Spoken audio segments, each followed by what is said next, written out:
Hi, in this section, we're going to do a graphical representation of moral hazard. So, quick review, how does moral hazard lead to social loss?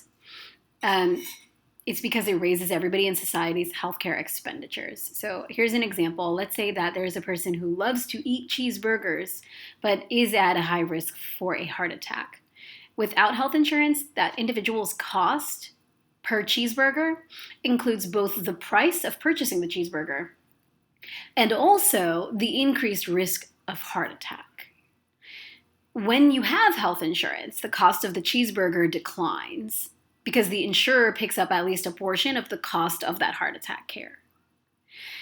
So the social loss takes the form of the money, labor, time, resources, efforts that others expend on caring for heart attacks, specifically caused by the overconsumption of cheeseburgers relative to their true social cost. So to look at that graphically, when you are uninsured, you face PU, the higher price of the cheeseburger, which includes the full cost of the heart attack care in addition to the actual cost of the cheeseburger. And so the quantity uninsured is the place where PU meets the demand curve. And then when you're insured, PI is lower than PU, and the distance between PU and PI is the extent of price distortion caused by insurance. So at the lower price of PI, where that hits the demand curve, and you go down to QI, that's the quantity insured, the difference between QU and QI along the x-axis is the difference in consumption caused by insurance. So those are the extra quantity of cheeseburgers consumed between QI and QU result in costs that are greater than they are worth because they don't represent the true full price of cheeseburgers. So, right, and so the vertical distance between PU and PI is showing the extent of the price distortion. So if you look at the angle of this curve DC here when we're looking at the difference in quantity, if the demand curve is steeper, then the distance between QU and QI is going to be smaller. Whereas if it's really flat and wide apart, then whenever you trace PU to that demand curve and PI to that demand curve, the distance between QI and QU are going to be further apart when the demand curve is flatter. So the extent of price sensitivity is reflected in how steep or flat the demand curve is.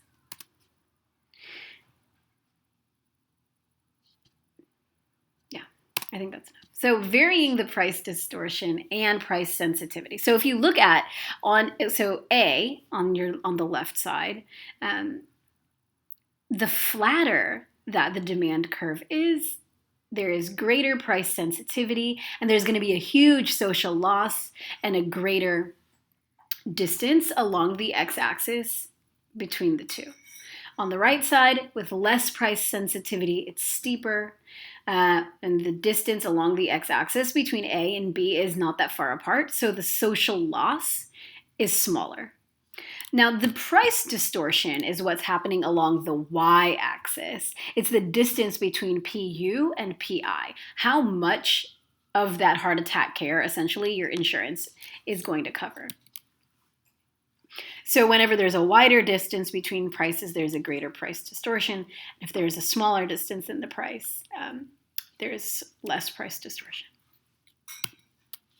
So what do those things mean? What is it that determines the level of price distortion and price sensitivity? Price distortion is a function of how complete the coverage of your insurance is. So if you have full insurance, the fuller the insurance, the greater the price distortion. And price sensitivity is more on the individual's preferences, the nature of the risk that's being insured as well, and how controllable that risk is. So Huntington's disease, it's kind of genetic, versus heart attacks have a lot more correlation with individuals' choices. So the latter might be more sensitive to moral hazard. Moral hazard also rests on asymmetric information. If the insurance company knew 100% of how much price sensitivity individuals would have, they would just price that into the product from the beginning. But the thing is that they don't have as much information about you as you have about you. So there's asymmetric information. It would be impractical, for example, for an insurance company to count how many cheeseburgers that everybody eats. And they also really don't know if you need to go see the doctor again or not. So it rests on asymmetric information. In fact, there's 3 conditions. Moral hazard can happen if and only if these 3 conditions hold.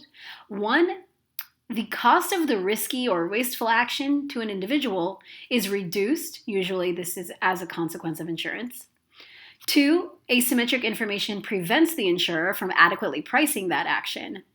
And 3, the individual responds to the price distortion by changing their behavior, either by taking on more risks ex ante, or demanding more covered goods and services ex post.